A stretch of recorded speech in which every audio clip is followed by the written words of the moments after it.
Marcus stared at his phone screen for the 100th time that evening. The words, "Read 11:47 p.m., glowed back at him like a neon sign advertising his rejection. 72 hours had passed since Elena's last response, and each minute felt like a small death. The red wool scarf she'd given him last Christmas draped over his desk chair, still carrying traces of her vanilla and jasmine perfume. February rain drummed against the floor-to-ceiling windows of his Pearl District apartment, turning Portland's downtown into a watercolor painting of blurred lights and endless gray. From his 15th floor view, couples hurried between coffee shops below, hands clasped against the cold. The city's famous coffee culture buzzed while his own mug sat untouched, growing cold like everything else in his life. Marcus Chen had always prided himself on solving problems. As a software developer for Nike's digital innovation team, his analytical mind thrived on breaking down complex systems into manageable code. Every bug had a fix, every glitch had a solution.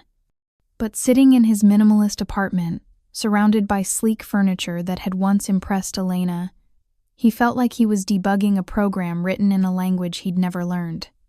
Elena Rodriguez filled every corner of the space, her graphic design portfolio bookmarked on his laptop, her favorite herbal tea in his cabinet, the way she'd sprawl across his charcoal sectional sofa, sketching in that leather-bound notebook, dark hair falling like a curtain across her face.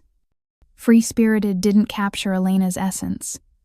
She moved through life like water, flowing around obstacles, never staying in one place too long. He should have seen the signs. His phone buzzed, heart hammering. Marcus grabbed it desperately, but it wasn't Elena. Trevor from work. "Dude, where's the app mock-up?" Johnson's breathing down my neck. Marcus had completely forgotten about the deadline. Again. Then Elena's name lit up his screen. The text was brief, surgical. "I need space to figure things out. This isn't working." No explanation. No room for negotiation. Just a verdict delivered with cold efficiency. Marcus read the message 7 times, as if repetition might reveal hidden meaning. 2 years together. Late-night conversations about moving in together. Sunday mornings at the farmer's market. All of it reduced to 12 words on a smartphone screen. The next 3 days blurred together like storm footage. Marcus refreshed Elena's Instagram every 15 minutes, analyzing her stories for clues. A photo of her latte meant she was at their old coffee shop.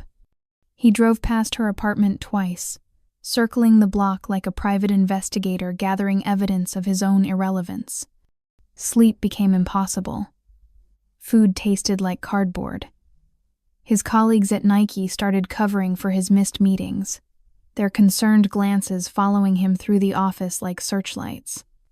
The fitness app he'd been developing for 6 months sat abandoned in folders of unfinished code. By Friday evening, desperation had calcified into determination. Elena had posted about an art gallery opening in the Alberta Arts District. Maybe if he showed up, if she saw him in person, they could talk. Really talk. The gallery buzzed with black-clad artists and wine-sipping patrons. Marcus spotted Elena immediately, radiant in a flowing emerald dress he'd never seen before. She stood near a twisted metal sculpture, laughing at something the man beside her had said. Tall, bearded, wearing a vintage leather jacket that suggested effortless cool. Elena leaned into the stranger's space the way she used to lean into his. When Elena noticed Marcus, her face shifted through emotions like a slideshow. Surprise, annoyance, embarrassment. She whispered something to the bearded man, who glanced over with protective stance. Within minutes, gallery security was escorting Marcus toward the exit, their grip broadcasting his humiliation to every art lover in the room. Marcus drove aimlessly through Forest Park's winding roads, ending up at Pittock Mansion's overlook with Portland's twinkling grid spread below. The city that had once felt full of possibility now mocked him with its beauty. For the first time since Elena's text, real tears came. Deep, body-shaking sobs that felt like something essential breaking loose inside his chest. He called in sick the next morning, voice hoarse from crying and February cold. Walking up to his building, he found Mr. Patterson, the elderly superintendent, watering lobby plants. Patterson had weathered features that suggested he'd witnessed every human drama in these hallways. "Rough night, son?" Patterson asked without looking up from a droopy fern. Marcus managed a weak nod. Patterson straightened, studying Marcus with knowing eyes. "Breakups are like Portland winters. Seems endless when you're in the thick of it, but spring always comes. Question is whether you're ready for it when it does." Back in his apartment, Marcus caught sight of the red scarf, a simple piece of wool that had become a monument to everything he'd lost. He approached it like an archaeologist examining an ancient artifact, remembering Christmas morning 6 months ago. Elena had wrapped it around his neck, then pulled him close by both ends, her eyes bright with mischief and something that might have been love. "Why am I fighting for someone who doesn't want to fight for us?" he whispered to his empty apartment. When had he become this desperate person who stalked Instagram feeds and crashed gallery openings? The Marcus he used to know solved problems with logic and persistence. But what happened when the problem was that someone simply didn't want you anymore? He touched the scarf's soft fibers, and memories flooded through him. Elena wrapping it around both their necks during that January snowstorm, creating a cocoon of warmth and laughter. The way she'd worn it to dinner at his parents' house, nervous but determined to make a good impression. Standing in his apartment as rain continued its relentless percussion, Marcus realized he was holding on to more than just a scarf. He was clinging to a version of himself that existed only in Elena's presence, and a future built on assumptions rather than certainties. The red wool between his fingers felt weighted with the gravity of letting go. "If I just fix these 3 things about myself, she'll come back." Marcus stared at his reflection in the bathroom mirror, black Sharpie in hand. The red scarf hung on the hook beside him like a silent witness as he wrote his manifesto directly onto the glass. 1. Get in shape. 2. Learn to cook. 3. Be more spontaneous. The words looked pathetic even to him, but desperation had a way of making the ridiculous seem reasonable. The Nike campus in Beaverton sprawled across manicured lawns like a small city dedicated to athletic achievement.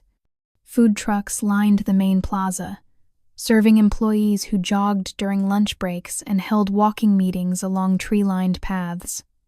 Marcus had always felt at home here among the innovators and athletes, but now the contrast between his colleagues' vibrant energy and his internal chaos felt like wearing a costume that no longer fit. Trevor Williams occupied the workstation next to Marcus's, his dual monitors displaying code for Nike's next training app. A recently divorced father of 2, Trevor had weathered his own relationship storms with pragmatic acceptance that Marcus envied. This morning, Trevor watched with concern as Marcus researched personal trainers instead of debugging their latest sprint. "Bro, what's with the sudden fitness obsession?" Trevor asked, noting the gym membership confirmation on Marcus's screen. "Last week you couldn't be bothered to walk to the cafeteria." Marcus minimized the browser window, heat rising in his cheeks. "Just trying to get healthier. New year, new me, you know?" Trevor's expression suggested he knew exactly what this was about, but he returned to his code without comment. Dr. Sarah Kim's personal training studio occupied a converted warehouse in southeast Portland, all exposed brick and industrial lighting. A former collegiate gymnast turned fitness entrepreneur, she specialized in transforming tech workers into functional human beings. When Marcus explained his sudden urgency about getting into shape, she raised an eyebrow but didn't ask questions. "We'll start with basic bodyweight movements," she said, watching Marcus struggle through push-ups. Consistency matters more than intensity. But consistency required a foundation Marcus didn't possess. Between training sessions, he enrolled in a cooking class at the Portland Culinary Workshop, convinced that mastering Elena's favorite dishes would somehow reverse the cosmic forces that had driven her away. The irony wasn't lost on him that he was learning to make her beloved Thai green curry while she was presumably eating it with someone else. His phone became both lifeline and torture device. Elena's responses to his carefully crafted texts arrived sporadically, each one shorter than the last. "Thanks for checking in," became "I'm fine," became read receipts without replies. Yet Marcus analyzed each word like a scholar studying ancient texts, searching for hidden meanings that would validate his campaign of self-improvement. The red scarf had migrated from his desk chair to his bathroom hook, where it observed his morning routine of mirror affirmations and evening inventory of daily progress. He'd catch himself talking to it sometimes, explaining his strategy as if Elena's essence still lived within its fibers. Week 3 brought unexpected scrutiny from Trevor, who'd grown tired of watching his colleagues' descent into obsessive self-optimization. During lunch, as Marcus picked at quinoa salad while scrolling through fitness posts, Trevor finally intervened. "Marcus, you're becoming someone else for someone who left," Trevor said, his voice carrying the weight of recent experience. "People don't want projects, they want partners." Marcus looked up from his phone, irritation flashing across his features. "You don't understand.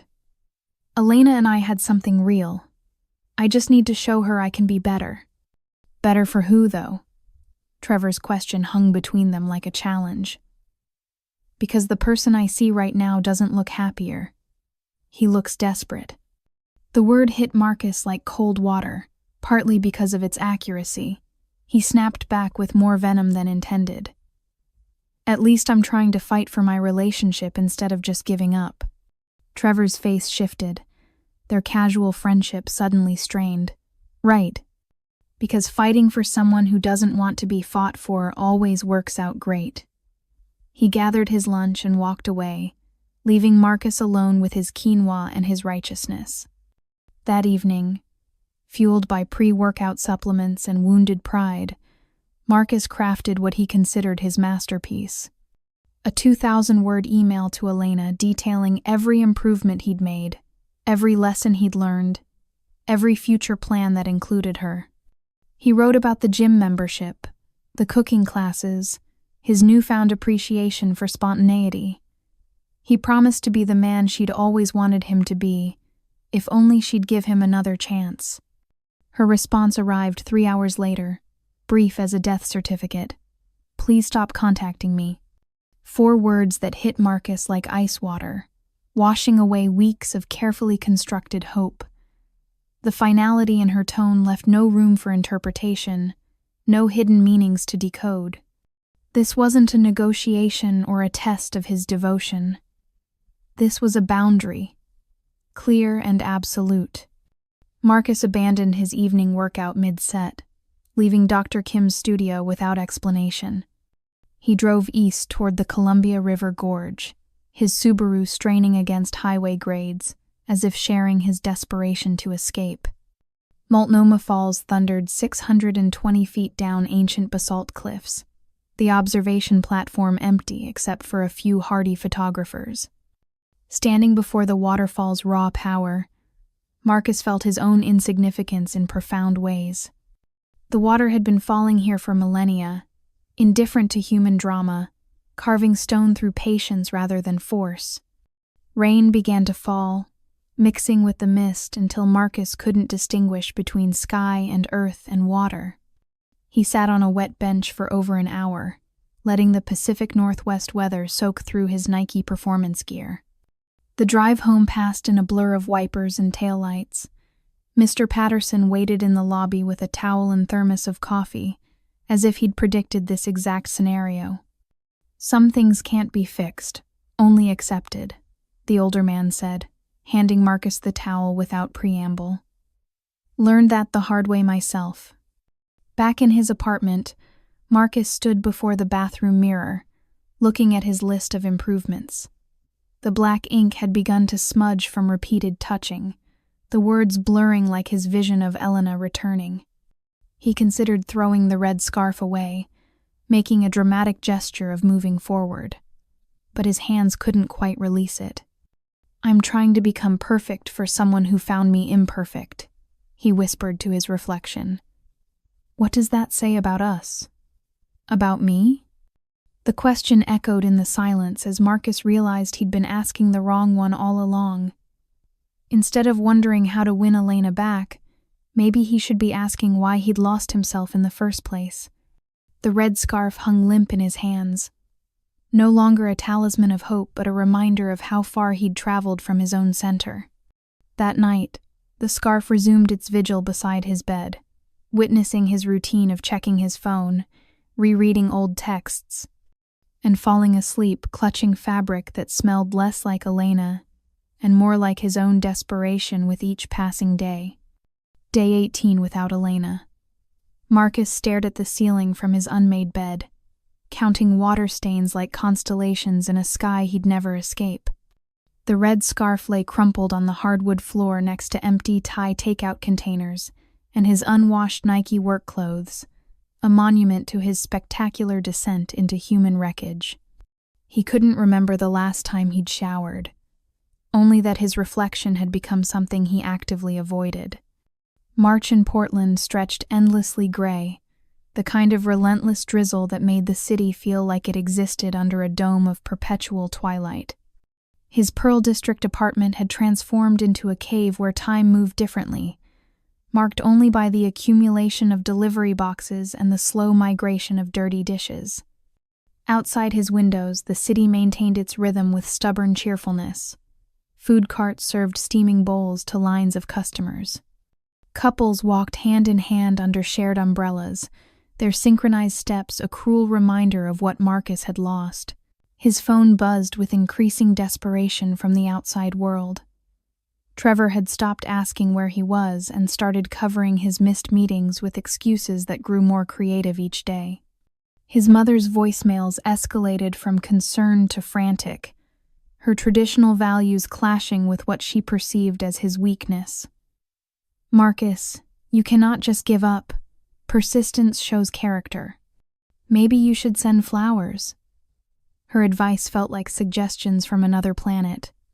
The depression wasn't the dramatic sadness he'd expected. Instead, it arrived as numbness, a gray static that made even basic decisions feel insurmountable. Should he eat? The question required energy he didn't possess. His world had contracted to the size of his apartment, then his bedroom, then finally just the space between his bed and the bathroom. James Martinez had become his most consistent human contact, a delivery driver who'd begun to recognize the address. A stocky guy in his 40s with kind eyes and paint-stained fingers, James always knocked twice and waited to make sure Marcus retrieved his order, as if he understood the fragility of his customer's connection to the living world.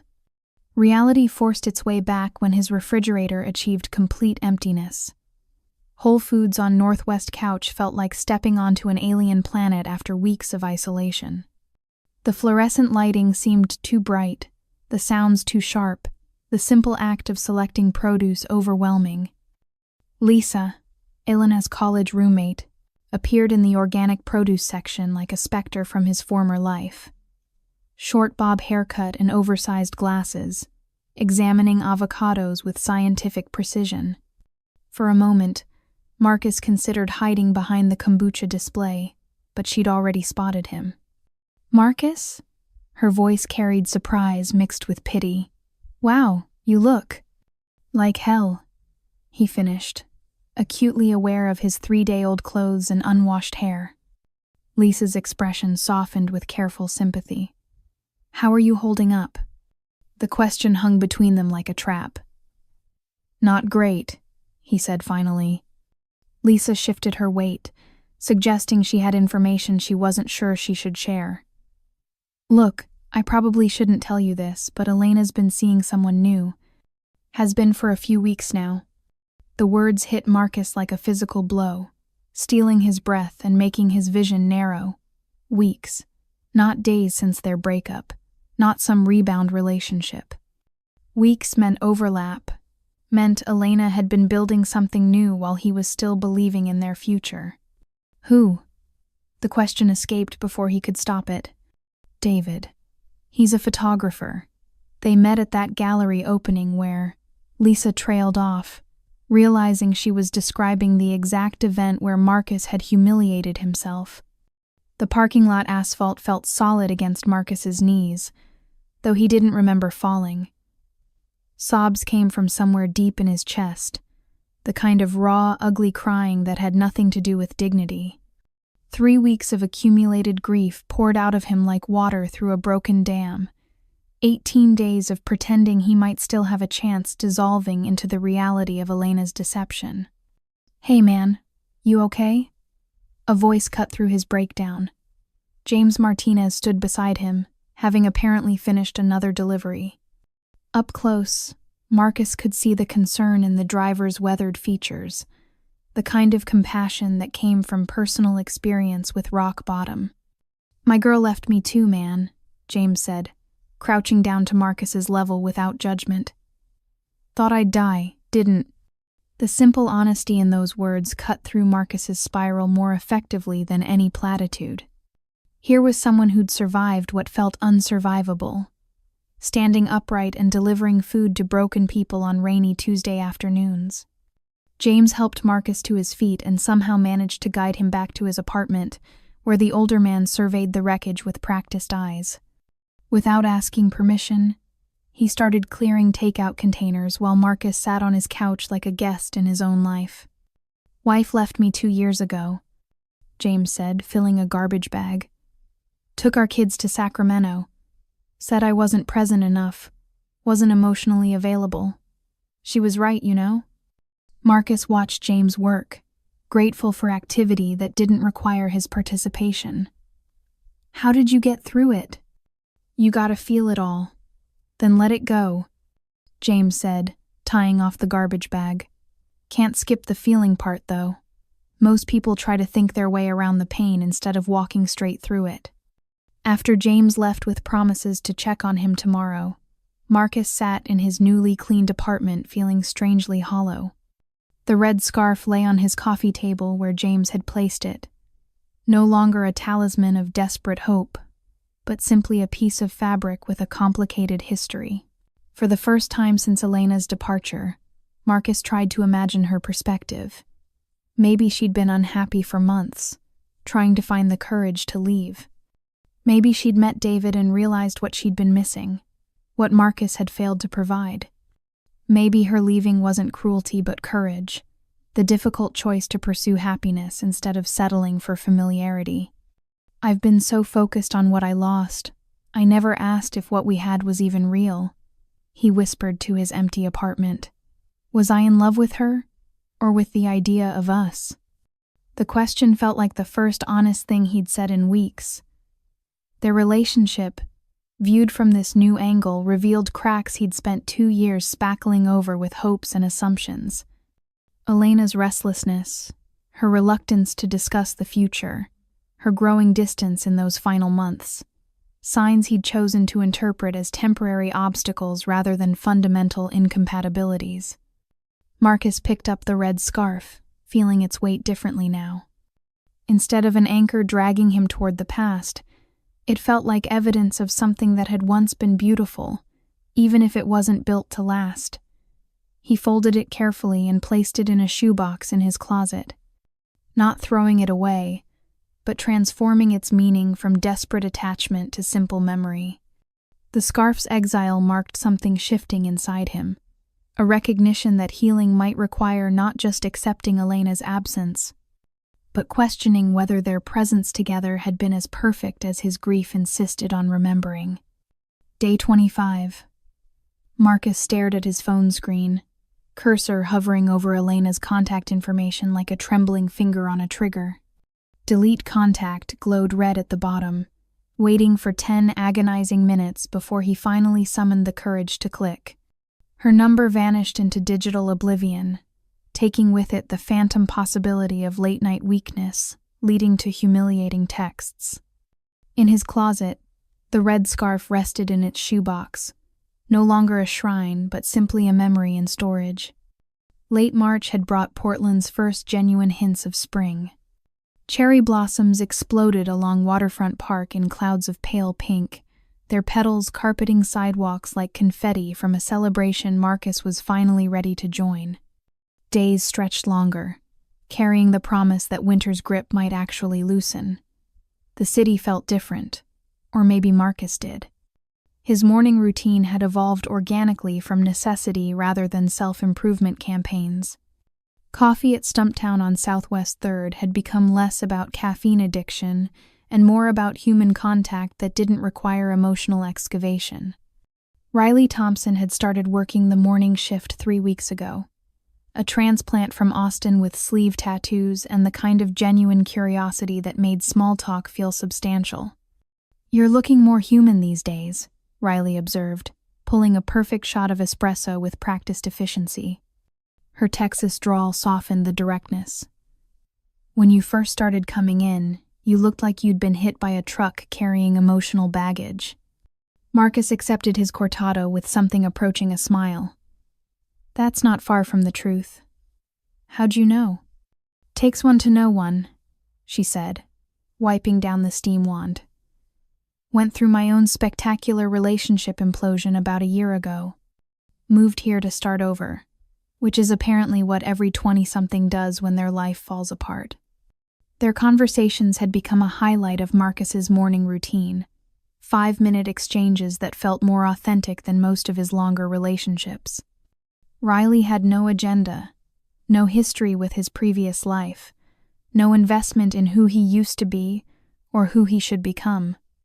Work had slowly transformed from obligation back into engagement. Trevor noticed the change first, watching Marcus tackle coding challenges with something resembling enthusiasm rather than grim determination. Their lunch conversations had resumed tentatively, both men navigating the careful choreography of rebuilt friendship.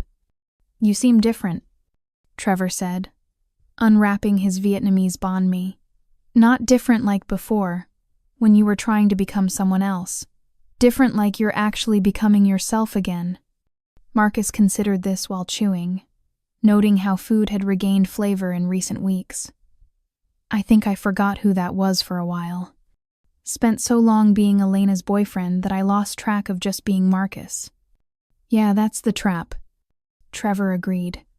"My ex-wife used to say I disappeared into our relationship like quicksand. Took me months after the divorce to remember what I actually liked to do when nobody else was watching." His new routine emerged slowly, built from curiosity rather than desperation. Morning runs along the Willamette River replaced frantic gym sessions aimed at transformation. He cooked actual meals instead of surviving on takeout, discovering he actually enjoyed the meditative process of chopping vegetables. Fiction returned to his nightstand, replacing the self-help books that had promised to fix his fundamental inadequacies. The digital detox proved more challenging than expected. His muscle memory still typed E when reaching for his phone, expecting Elena's name to auto-populate. Phantom vibrations convinced him she'd texted, leading to disappointed checks of an empty notification screen. Social media became a minefield of potential Elena sightings, so he deleted Instagram entirely, surprising himself with how liberating the absence felt. Saturday morning at the Portland Farmers Market tested his progress in ways he hadn't anticipated. Marcus was examining heirloom tomatoes when he spotted them across the crowded plaza. Elena laughed at something David said, her hand resting naturally on his arm in a gesture of easy intimacy. They looked right together in a way that should have devastated Marcus, but instead felt oddly reassuring.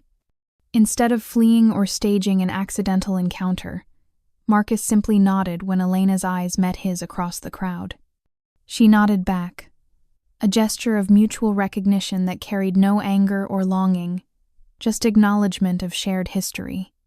David noticed the exchange, but didn't tense with territorial concern, suggesting Elena had told him about Marcus in ways that didn't paint him as a threat. Marcus continued shopping, genuinely focused on selecting produce rather than orchestrating chance encounters. The normalcy of his reaction surprised him more than anyone.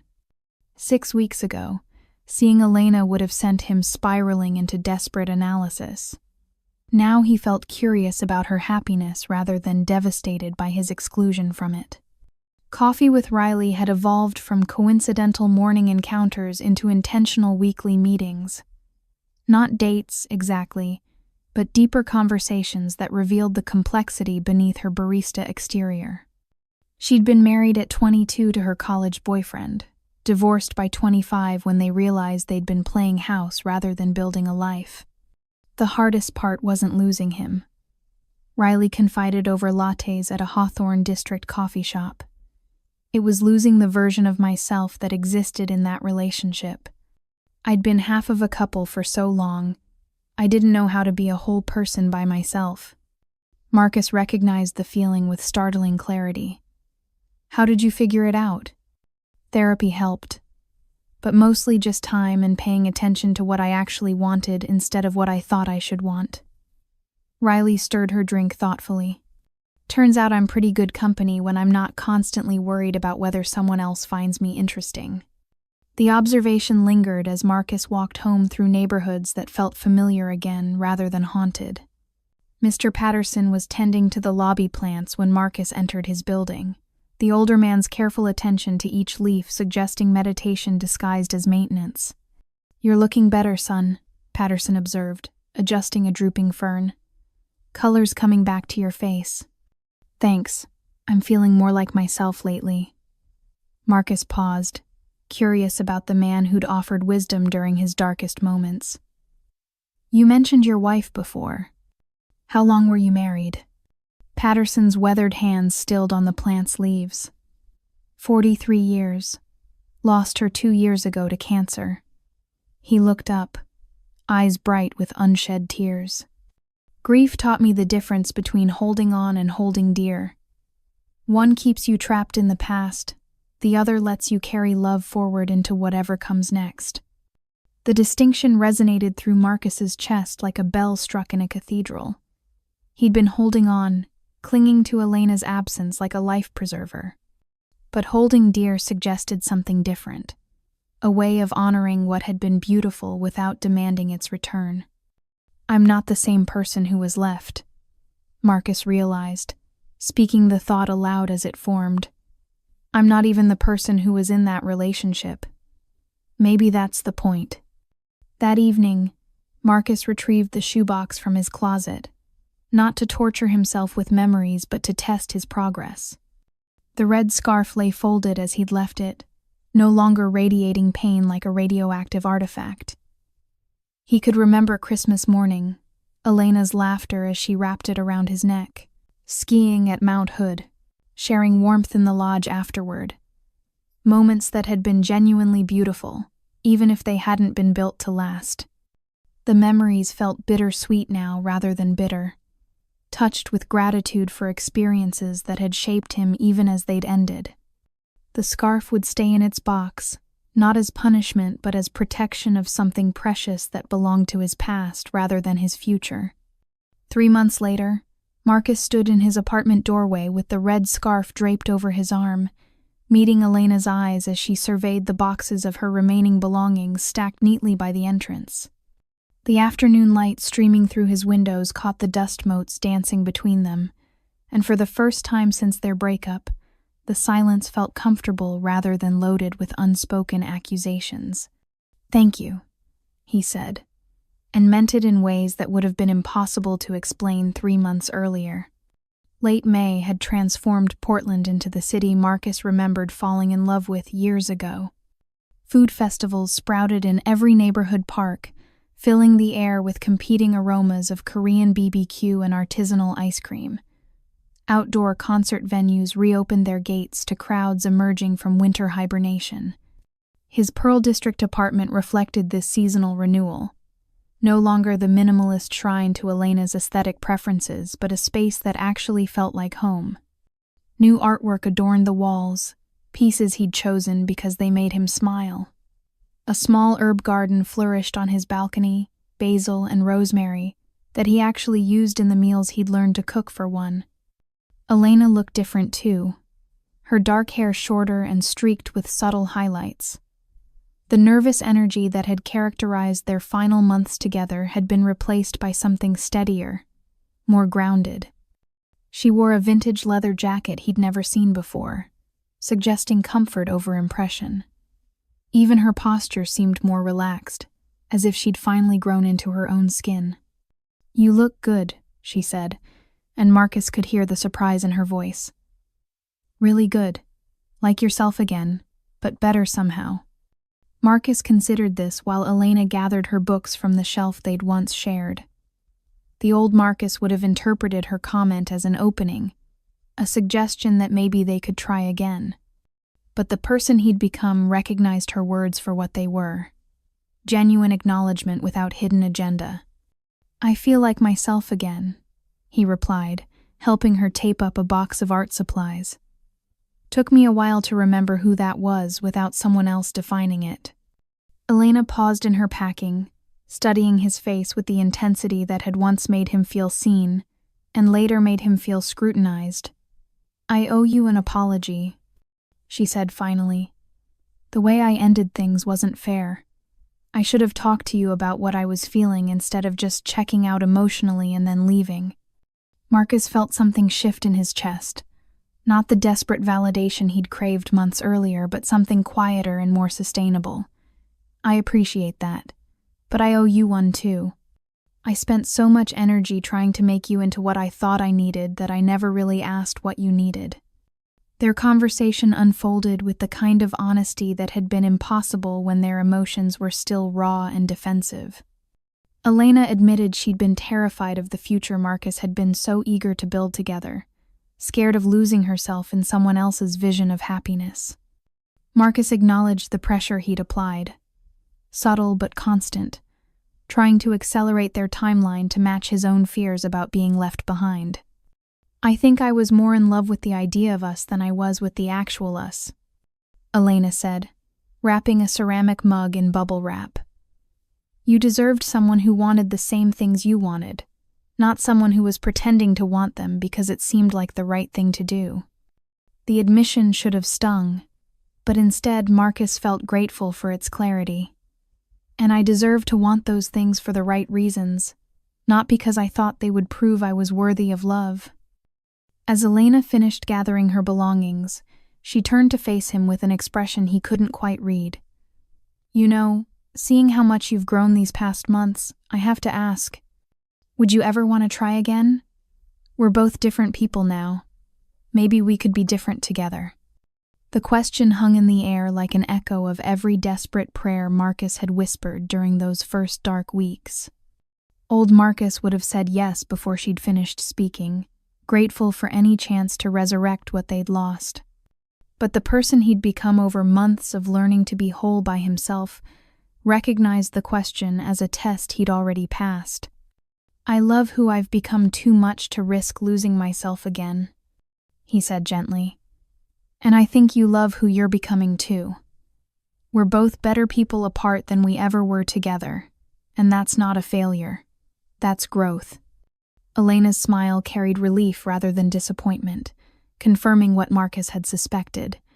Her question had been more about closure than genuine desire to reconcile. They hugged goodbye with the warmth of people who had shared something meaningful without the weight of people who owed each other anything. After Elena left, Marcus stood in his apartment feeling lighter, not because she was gone, but because he had chosen his own growth over their shared history. Freedom tasted like the fresh Portland air drifting through his open windows, carrying scents of cherry blossoms and the promise of longer days ahead. His phone buzzed with a text from Riley. "Food cart festival this weekend? I hear there's a new Korean taco place that's supposed to be amazing." Marcus typed back enthusiastically, then deleted his response and rewrote it with more consideration. He was learning to be himself first and a potential partner second, to respond from authenticity rather than eagerness to please. "Sounds perfect. I'll bring my appetite and you bring your adventurous spirit," he wrote back, pleased with the balance of interest and independence. That evening, Marcus retrieved the red scarf one final time. Instead of boxing it away or burning it in some dramatic gesture, He decided to donate it to Goodwill, where it might bring warmth to someone who needed it more than he needed the memory. But before folding it into the donation bag, he carefully removed a small fabric tag from the seam, a tangible reminder that love's capacity to transform didn't end when relationships did. The best relationships start when you don't need them to complete you, he said to his reflection in the bathroom mirror, where his list of self-improvements had long since been erased. Elena leaving didn't break me. It freed me to find who I really am. The tag from the red scarf found a place in his wallet, not as a shrine to lost love, but as evidence that some chapters had to end completely before better ones could begin. Marcus had learned the difference between holding on and holding dear, between needing someone and choosing someone, between being half of a couple and being a whole person who happened to be in love. Portland stretched out below his windows in full spring glory, a city reborn from winter's grip just as Marcus had been reborn from heartbreak's hold. The future felt uncertain, but no longer terrifying, filled with possibilities that belonged entirely to him. For the first time in months, that felt like more than enough,